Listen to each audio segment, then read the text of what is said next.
I'm Dr. Annadale. I teach philosophy at Mount St. Mary's University in Emmitsburg, Maryland. This video is a reflection on the political metaphor from Book 2 of Plato's Republic.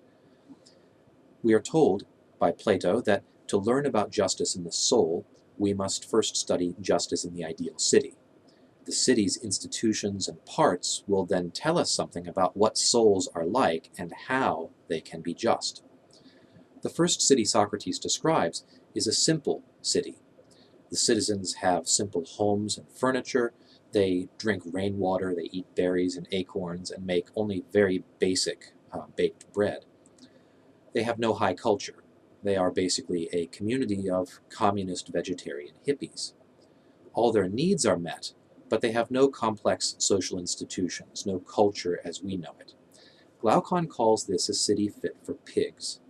Humans, he says, deserve more.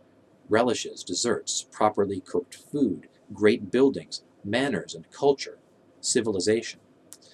Even when all of our material needs are met, there is something lacking in the ideal city. Humans, he seems to say, have an ambition which transcends care for their physical well-being.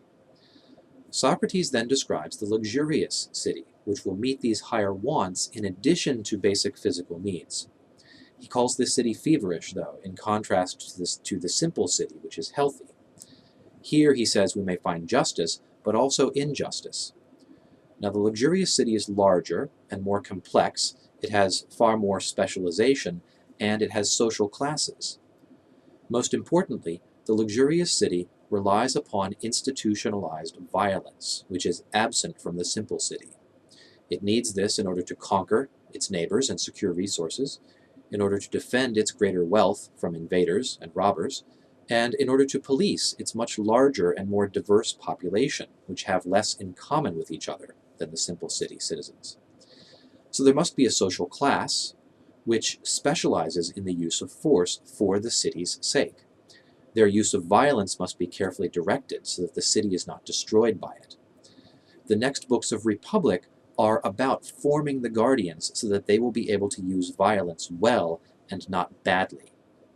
The main focus then is on educating and training the guardians in virtue. Let's pause right now and see if we can't apply some of these political insights to the human soul if we can. It may be possible to meet the bare appetites of a human soul in a simple way, just as with any animal.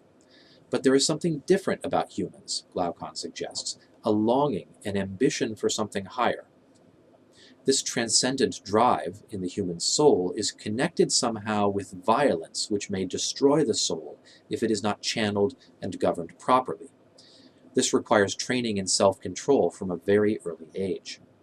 Acquiring this self-control, then, is the central dynamic in a growing human self. Learning to control its violent, ambitious part is a requirement for living a happy life. So I'll close with some discussion questions.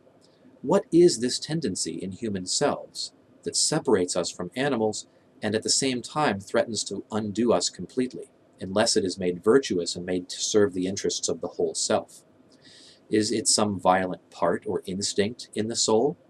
Is it connected somehow to self-consciousness or a desire for recognition by others?